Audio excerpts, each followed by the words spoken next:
ओम नमः शिवाय। प्रिय भक्तजनों, आज मैं आपको भगवान शिव जी की एक कथा का श्रवण करा रही हूँ, जिसके माध्यम से आप जानेंगे कि भगवान भी उसी की मदद करते हैं जो दूसरों की मदद करता है। अगर आप यह प्रेरणादायक कथा सुन रहे हैं तो पूरा सुने, इसे आधा अधूरा छोड़कर जाने की गलती ना करें। इस पवित्र कथा के माध्यम से आप भगवान शिव से नई सीख प्राप्त करेंगे, इसलिए इस पवित्र कथा को पूर्ण भाव और निष्ठा के साथ सुने और भगवान शिव का आशीर्वाद प्राप्त करें। तो चलिए कथा को प्रारंभ करते हैं। माता पार्वती भगवान शिव से कहती हैं, हे स्वामी, आज मैं आपसे जानना चाहती हूँ कि आप मनुष्यों के किन गुणों को देखकर उनकी मदद करते हैं। तब भगवान शिव कहते हैं, हे देवी, पृथ्वी लोक पर मनुष्य को अपने दुख के अलावा किसी और का दुख दिखाई नहीं देता। वह किसी और की दुख दर्द तकलीफ को नहीं समझते और ना ही उसकी मदद करते हैं, और फिर वह भगवान को कोसते हैं कि भगवान उनकी मदद नहीं करता। पर वह यह भूल जाते हैं कि मैं भी उन्हीं की मदद करता हूँ जो दूसरों की मदद करते हैं। हे देवी, आज मैं आपको एक कथा के माध्यम से समझाता हूँ। आप इस कथा को पूरे ध्यान से सुने, क्योंकि यह कथा समस्त मानव जाति के लिए अत्यंत महत्वपूर्ण और कल्याणकारी है। फिर माता पार्वती कहती हैं, हे प्राणनाथ, मैं यह कथा पूरे ध्यान से सुनूंगी, कृपया आप मुझे कथा सुनाना प्रारंभ करें। तब भगवान शिव कथा सुनाना प्रारंभ करते हैं। भक्तों, एक गांव में महेश नाम का आदमी अपनी पत्नी सुनीता के साथ रहता था। वह बहुत गरीब था।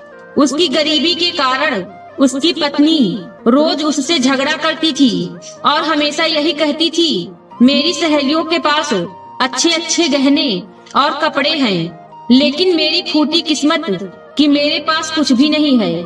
महेश उससे हमेशा यही कहता था, भाग्यवान, तुम थोड़ा सब्र रखो, एक दिन मेरी भी किस्मत बदलेगी और मैं भी धनवान बनूंगा, तब मैं तुम्हारे लिए अच्छे अच्छे गहने बनवाऊंगा। उसकी बात सुनकर सुनीता ने कहा, पिछले 5 साल से मैं यही सुन रही हूँ, लेकिन अभी तक कुछ भी नहीं हुआ। अपने इसी गुस्से के कारण सुनीता घर का कोई काम भी नहीं करती थी और घर का सारा काम भी महेश को ही करना पड़ता था। यहाँ तक कि खाना भी उसे ही बनाना पड़ता था। घर का काम करने के बाद महेश जंगल में लकड़ियाँ काटने के लिए चला जाता। उसके जाने के बाद भी सुनीता आराम ही करती रहती थी। एक दिन महेश जंगल में पहुँच गया और लकड़ियाँ काटने लगा। लकड़ियाँ काटते काटते शाम हो गई। उसके बाद महेश ने लकड़ियाँ इकट्ठा की और बाजार में बेचने चला गया। महेश ने सोचा, अब मेरे पास काफी पैसे इकट्ठे हो गए हैं, क्यों ना अपने काम के लिए मैं एक गधा खरीद लूं। फिर मैं ज्यादा लकड़ियां काट लिया करूंगा और गधे की पीठ पर लाद कर ले जाया करूंगा। यह सोचकर महेश बाजार से गधा खरीदने के लिए चला गया। बाजार जाकर उसने एक हट्टा कट्टा गधा खरीदा और उसे लेकर घर की तरफ चल दिया।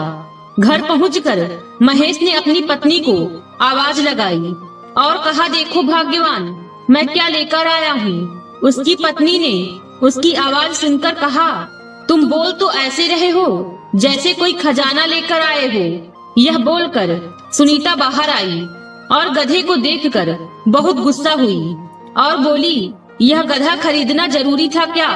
इससे अच्छा तो मेरे लिए गहने ले आते। तुमने ऐसे गधे के ऊपर सारे पैसे बर्बाद कर दिए। महेश ने उसकी बात सुनकर कहा, मैंने यह गधा लकड़ियों को ढोने के लिए खरीदा है, ताकि ज्यादा लकड़ियां बाजार ले जा सकूं और ज्यादा पैसे कमा सकूं। यह सुनकर सुनीता ने कहा, मुझे कुछ नहीं पता, तुम अभी जाकर इस गधे को वापस कराओ। महेश ने ऐसा करने से मना कर दिया।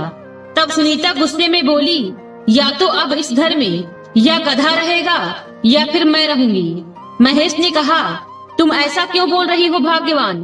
अब रात होने वाली है, तुम्हारी खुशी के लिए कल मैं इसको वापस कराऊंगा। कुछ समय बाद रात हो गई महेश ने गधे को घर के बाहर बांध दिया और खुद घर के दरवाजे के बाहर बैठ गया। कुछ देर बाद वह वहीं पर सो गया, क्योंकि उसकी पत्नी ने उसे घर के अंदर नहीं आने दिया था। उधर एक सांप ने आकर गधे के पैर पर डस लिया। अगले दिन जब सुबह महेश सोकर उठा तो उसने देखा कि गधा मरा पड़ा है। वह आसमान की तरफ देखकर बोला, हे भगवान, मेरे साथ यह अन्याय क्यों किया? अभी कल ही तो मैंने इसे खरीदा था। यह कहकर महेश रोने लगा। उसके रोने की आवाज सुनकर सुनीता बाहर आई और मरे हुए गधे को देखकर बोली, यह कैसा गधा लेकर आए थे जो एक दिन भी तुम्हारे काम नहीं आया? अगर तुम उन्हीं पैसों से मुझे गहने बनवा देते तो मेरे कुछ काम तो आते। महेश ने कहा, भाग्यवान, तुम क्यों जले पर नमक छिड़क रही हो? उसकी बात सुनकर सुनीता गुस्से से बोली, तुम्हें मेरी हर बात बुरी लगती है, इसलिए अब मैं तुम्हारे साथ एक पल भी नहीं रह सकती। यह कहकर वह अपने मायके चली गई। यह देखकर महेश बहुत दुखी हुआ और सोचने लगा, इतनी मेहनत करके मैंने जितने भी पैसे कमाए थे उससे यह गधा खरीदा था। वाह रे मेरी किस्मत, ऐसे जीवन से तो मर जाना ही अच्छा है। यह कहकर महेश जंगल की तरफ चल दिया। जंगल में पहुंचकर वह एक पेड़ के नीचे बैठ गया और जोर जोर से रोने लगा। भगवान को कोसने लगा और कहने लगा, माता पिता तो बचपन में ही मर गए थे, आज पत्नी भी छोड़कर चली गई। अब मैं बिल्कुल अकेला हो गया हूँ। इस दुनिया में मेरा कोई भी नहीं है। इतना बोलकर महेश फिर रोने लगा। तभी महेश को एक आवाज सुनाई दी, मेरी मदद करो, कृपया मेरी मदद करो। महेश वह आवाज सुनकर चुप हो गया और इधर उधर देखने लगा कि कौन मदद के लिए पुकार रहा है। तभी उसकी नजर पीछे की तरफ पड़ी, जहाँ पर एक तोता जख्मी अवस्था में पड़ा हुआ था। उस तोते की ऐसी हालत देखकर महेश तुरंत उसके पास गया और उसे उठाकर पेड़ के पास ले गया। महेश को जंगल में लकड़ियां काटने के कारण जड़ी बूटियों की पहचान हो गई थी। उसने पास की झाड़ी में से एक जड़ी बूटी उठाई और उसे पीसकर तोते के जख्मों पर लगा दिया। जैसे ही उसने तोते के जख्मों पर जड़ी बूटी लगाई, उसी समय एक चमत्कार हुआ। वह तोता एक महात्मा के रूप में बदल गया। महेश ने देखा कि उन महात्मा के चेहरे पर बहुत तेज था। उनका चेहरा बहुत चमक रहा था। महेश समझ गया कि यह कोई बहुत ही पहुँचे हुए महात्मा हैं। उसने महात्मा को हाथ जोड़कर प्रणाम किया। महात्मा ने कहा, वाह महेश वाह, तुम गरीब जरूर हो और किस्मत के मारे भी हो। इस समय बहुत दुखी और परेशान भी हो, लेकिन तब भी तुमने अपना दुख न देख जो यह दया दिखाई है, उससे मैं बहुत खुश हूँ। मांगो, तुम्हें जो कुछ भी चाहिए वह मुझसे मांग लो, मैं तुम्हें जरूर दूंगा। महेश ने महात्मा की बात सुनकर कहा, क्या आप सच कह रहे हैं महात्मा जी? महात्मा ने कहा, हाँ बेटा, जो भी तुम्हारी इच्छा है वह मुझसे मांग लो। महेश ने महात्मा से कहा, मेरी पत्नी मुझसे नाराज होकर मायके चली गई है। मैं अपनी पत्नी से बहुत प्यार करता हूँ और इस दुनिया में मेरी पत्नी के अलावा मेरा कोई नहीं है। माता पिता का साथ बचपन में ही छूट गया था। मैं चाहता हूँ कि मेरी पत्नी भी मुझसे प्यार करे और मुझे समझे। महात्मा ने उसकी बात सुनकर कहा, ठीक है, जैसा तुमने कहा है वैसा ही होगा। जाओ, अपने घर जाओ। तुम्हारे घर में तुम्हारा गधा भी जीवित मिलेगा और तुम्हारी पत्नी भी घर में तुम्हारा इंतजार कर रही होगी। महात्मा की बात सुनकर महेश की खुशी का ठिकाना न रहा। जब महेश जाने लगा तो महात्मा ने कहा, तुम्हारे अंदर दयालुता के साथ साथ संतोष और सब्र भी बहुत है, इसलिए तुम्हें कुछ और भी चाहिए तो मांग सकते हो। महात्मा की बात सुनकर महेश बोला, महात्मा जी, अब मुझे और कुछ नहीं चाहिए, सब कुछ तो आपने मुझे दे दिया है। महात्मा जानते थे कि महेश बहुत भोला और मेहनती है। तब महात्मा ने कहा, मैं जानता हूँ महेश, तुम बहुत ही मेहनती इंसान हो। तुम मेहनत करने पर भरोसा रखते हो और यह अच्छी बात भी है, लेकिन मैं तुम्हारी मेहनत को और भी आसान कर देता हूँ। यह कहकर महात्मा ने उसे एक मटका दिया और कहा, इस मटके से तुम जितना भी अनाज चाहो वह तुम्हें मिल जाएगा। यह मटका कभी खाली नहीं होगा, इसलिए अब तुम लकड़ियाँ बेचना छोड़ दो और इस मटके में से अनाज निकाल कर गधे पर लाद कर बाजार में बेचना शुरू कर दो, जिससे तुम बहुत सारा धन भी कमा लोगे और तुम्हारा जीवन भी सुखी हो जाएगा। यह कहकर महात्मा वहाँ से चले गए। महेश मटका लेकर घर की तरफ चल दिया। जब वह घर पहुँचा तो उसने देखा कि उसकी पत्नी बाहर खड़ी उसका इंतजार कर रही थी और उसका गधा भी जीवित था। महेश यह देखकर बहुत खुश हुआ, क्योंकि अब उसको जीवन साथी के रूप में उससे प्यार करने वाली, उसका साथ देने वाली और उसे समझने वाली उसकी पत्नी अब उसके साथ थी। महेश को देखकर सुनीता ने कहा, आप मुझे माफ कर दीजिए, मैंने आपको बहुत गलत कहा।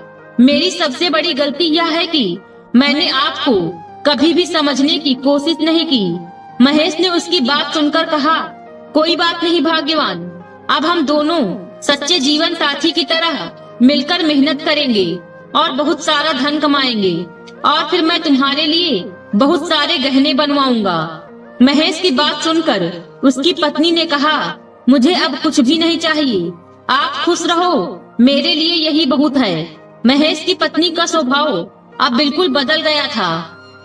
फिर महेश ने उसे महात्मा के बारे में और मटके के बारे में सब कुछ बताया।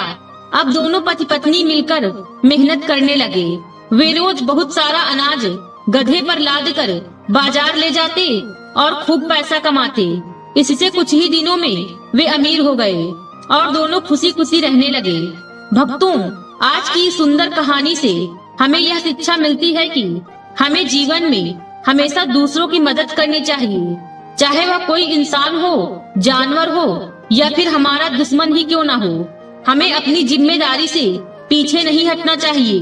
परमात्मा भी उन्हीं लोगों की मदद करते हैं जो दूसरों के दुख दर्द को समझते हैं और उनकी मदद करते हैं। इसके साथ साथ हमें अपनी इच्छाओं पर भी काबू रखना चाहिए। जितना हमारे अंदर सब्र और संतोष होगा, परमात्मा उतना ही हमें ज्यादा देगा। इसलिए इस कहानी से सबक लेकर हमें दूसरों की मदद करनी चाहिए। इतना कहकर भगवान शिव कथा को समाप्त करते हैं। आज की वीडियो में बस इतना ही। उम्मीद है वीडियो पसंद आई होगी। इस वीडियो में बोलते समय कोई त्रुटि हुई हो तो क्षमा करें। वीडियो पसंद आई हो तो वीडियो को लाइक और शेयर करें और चैनल को सब्सक्राइब कर दें और कमेंट बॉक्स में हर हर महादेव लिखना बिल्कुल न भूलें।